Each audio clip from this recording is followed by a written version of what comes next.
തമിഴ്നാട് പൊള്ളാച്ചിയിൽ ഭർത്താവിനെ കൊലപ്പെടുത്തി റെയിൽവേ ട്രാക്കിൽ എറിഞ്ഞ യുവതി. പൊള്ളാച്ചി താമരക്കുളം സ്വദേശി ദേവ എന്ന രതീഷാണ് കൊല്ലപ്പെട്ടത്.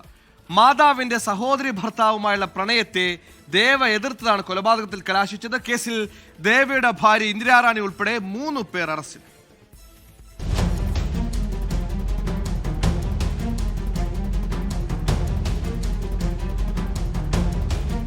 മധുര സ്വദേശിയായ ദേവയും ഇന്ദിരാറാണിയും പ്രണയിച്ചാണ് വിവാഹം കഴിച്ചത്.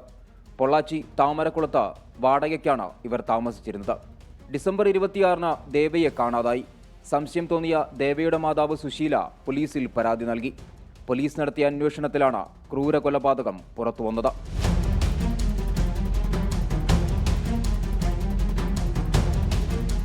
ഇന്ദിരാറാണിയും ഇവരുടെ മാതാവിന്റെ സഹോദരി ഭർത്താവായ വിനോദും തമ്മിൽ പ്രണയത്തിലായിരുന്നു.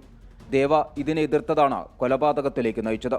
താമരക്കുളത്തെ വീട്ടിൽ വെച്ച് ഇന്ദിരാറാണിയും വിനോദും മറ്റൊരാളും ചേർന്ന് ദേവയെ മർദ്ദിച്ചു കൊലപ്പെടുത്തിയ ശേഷം ആംബുലൻസിൽ മൃതദേഹം കരൂരിന് സമീപത്തെ റെയിൽവേ ട്രാക്കിൽ ഉപേക്ഷിക്കുകയായിരുന്നു.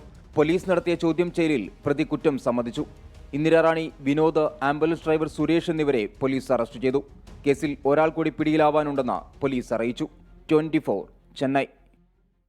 ലോകത്തെവിടെയായാലും ഏത് സമയത്തും 24 വാർത്തകളും ഓഗ്മെന്റഡ് റിയാലിറ്റി പാക്കേജുകളും എക്സ്പ്ലെയിനറുകളും വിശദമായി കാണാൻ ഞങ്ങളുടെ യൂട്യൂബ് ചാനൽ നിങ്ങൾക്ക് സബ്സ്ക്രൈബ് ചെയ്യാം.